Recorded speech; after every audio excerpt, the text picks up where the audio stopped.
En 2010, Philippe Bas rencontrait Laurie sur le tournage du film Un mari de trop. Fou amoureux de la chanteuse, l'acteur avait vécu avec elle une idylle très médiatisée jusqu'en 2012.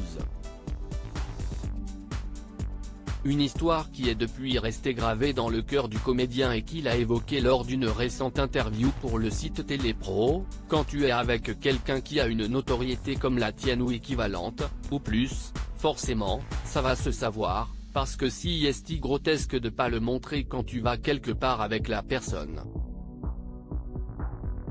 Mais après, si ce n'est pas le cas, si est avec quelqu'un qui est dans d'autres sphères professionnelles, ce n'est pas nécessaire de t'épancher là-dessus parce que ça n'apporte rien à personne. Également questionné sur sa vie amoureuse actuelle, Philippe Bas n'a cependant pas souhaité préciser s'il était en couple ou célibataire, ajoutant simplement n'avoir pas grand-chose à raconter. Le mystère reste donc entier. 2 ans plus tôt auprès de Journal des femmes, le comédien avait également évoqué l'interprète des titres Ma meilleure amie est près de moi en confiant: il n'y a rien eu de gênant dans ce qui a été publié de mon histoire avec Laurie et puis cela aurait été grotesque de faire semblant de ne pas être ensemble et de ne pas être pris en photo à deux. Notre relation était très saine. Si est aujourd'hui de l'histoire ancienne.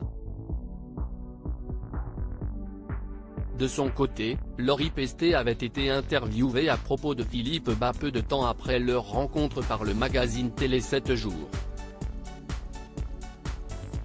Très amoureuse, elle l'avait à l'époque décrit comme très séduisant et doté d'un charisme fou, ajoutant qu'il était un être exceptionnel, attentionné, gentil et très drôle.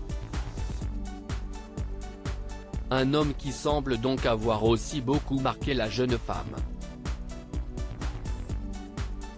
Depuis leur rupture, Laurie a tourné la page et a eu une petite fille prénommée Nina, née en août 2020. En revanche, la chanteuse n'a jamais souhaité dévoiler l'identité du papa. Un choix que la jeune femme avait expliqué face à Daphné Burki en novembre 2018 sur le plateau de l'émission Je t'aime, etc. Si elle avait révélé que son compagnon était l'une des 3 personnes les plus importantes d'une célèbre maison de disques, elle avait conclu avec beaucoup de sagesse: je vais essayer de garder un jardin secret.